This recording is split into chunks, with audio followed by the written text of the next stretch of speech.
As Western countries moved into the industrialized revolution during the 1850s, women and girls left agrarian areas to pursue jobs in the much more complex and impersonal urban areas of our country. At a time when women did not have the vote and were considered property, they were defenseless and powerless in the face of a rapidly changing society. Living conditions were deplorable, and the new entrepreneurs were only too ready to exploit these women with scant education, few skills, and no voice. Prayer circles and meetings among young working women metamorphed into the YWCA as women discovered that they could make constructive change as a group rather than remaining vulnerable as individuals. These largely informal groups began to correspond, which led to the incorporation of the YWCA of the USA in 1907. Needs of women were and continue to be the focus of the YWCA. Early needs included decent and safe housing, job skills, safe child care, health issues, and safe places to meet and discuss what were at the time controversial topics such as religion, safe work environment, suffrage, and equal opportunity. Citizenship, naturalization, and English language for recent arrivals from abroad were priorities as the YWCA assisted women and their families adapt to a new country and find child care, housing, education, and some social functions. With its basic concern for racial justice, the YWCA was very active in serving the Japanese Americans who were being held in internment camps as enemy aliens. The national organization adopted a charter in 1946, committing the group to protesting racial injustice. The new interracial charter made the elimination of racism a central goal of the YWCA. Work was carried out through individual local branches. At about this time, the local YWCA was established by Mary Holdsworth Butt, Rosa Garza, and Bernice Leonard. This association adopted the mission of the YWCA of the USA. Local programs included Y-Teens, an integrated program for high school girls developing leadership skills. Classes in English, citizenship, and naturalization, sewing and cooking were taught by the YWCA for war brides at Clear Lane Gardens. The YWCA Arts and Crafts Fair was initiated to give women a venue to sell their handmade products to supplement the family's livelihood. The Modernaries, a group of black women, met at the YWCA because there was nowhere else in Corpus Christi that would allow them to use a facility for their meetings. In the 1950s, the first integrated swimming pool in Corpus Christi was opened by the YWCA. The YWCA established a residence uptown for women coming to town for employment and educational opportunities. At a time of great national tension surrounding issues of racism, women of the YWCA Corpus Christi passed out business cards which read, "I am one among many who encourage you to open your business establishment to all people, regardless of race or color." In the 70s, with women entering the workforce in greater numbers, with divorce rates and delinquency climbing, the YWCA Corpus Christi evolved to meet these social needs. The YWCA opened the first local child care program which accepted infants, opened the first licensed daycare homes where women cared for other people's children in private homes. Today, the state assumes this responsibility.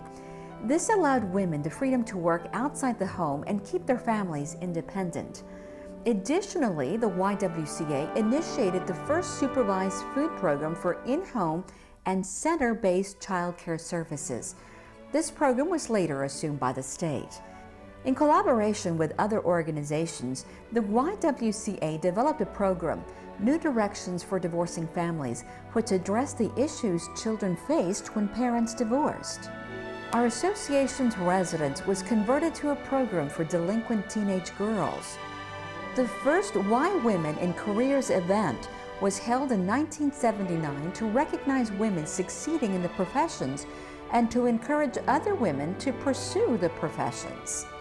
In the 1980s, a larger and more modern facility was established on Corona Street. The first latchkey program in Corpus Christi was sponsored by the YWCA. It provided safe, active, and enjoyable after-school and summer care for the children of working parents. This function was eventually assumed by the city.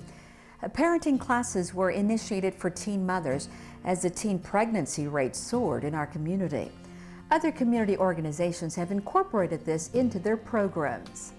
In the 1990s, as people lived longer and stayed active, the YWCA's therapeutic recreational program became more and more important. Programs were designed for those with physical health challenges. The YWCA began operating the Children's Island at Bayfest. Along with the associations around the country, the local Week Without Violence initiative was begun to address the rising incidence of senseless acts of violence. Now over 30 agencies participate in this annual call to action locally. In the 21st century, the age of YW teens has been lowered to 10 through 12-year-old girls in order to reach them before they make life-altering decisions in the areas of drug and alcohol, gangs, and sexual activity.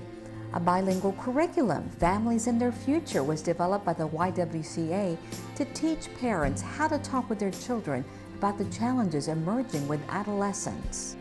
The YWCA USA's reorganization initiative brought forth a new logo: Eliminating Racism, Empowering Women, YWCA.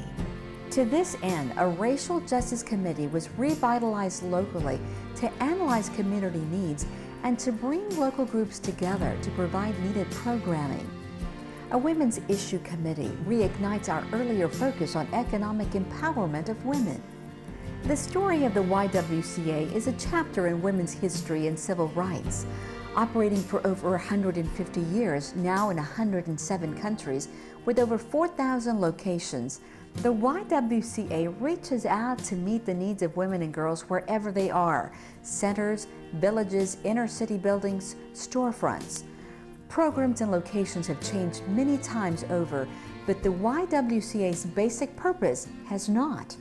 The YWCA is a movement addressing social needs and concerns. We are strong alone and fearless together. As we encounter rough places along the path to our goals, boulders are turned into stepping stones. The oldest independent worldwide membership movement of women and girls flows like a river with a strong current. You can help the YWCA. Participate, donate, volunteer. Empower women and girls to eliminate racism. The Young Women's Christian Association of the United States of America is a women's membership movement nourished by its roots in the Christian faith and sustained by the richness of many beliefs and values. Strengthened by diversity, the association draws together members who strive to create opportunities for women's growth, leadership, and power in order to attain a common vision: peace, justice, freedom, and dignity for all people. The association will thrust its collective power towards the elimination of racism wherever it exists and by any means necessary.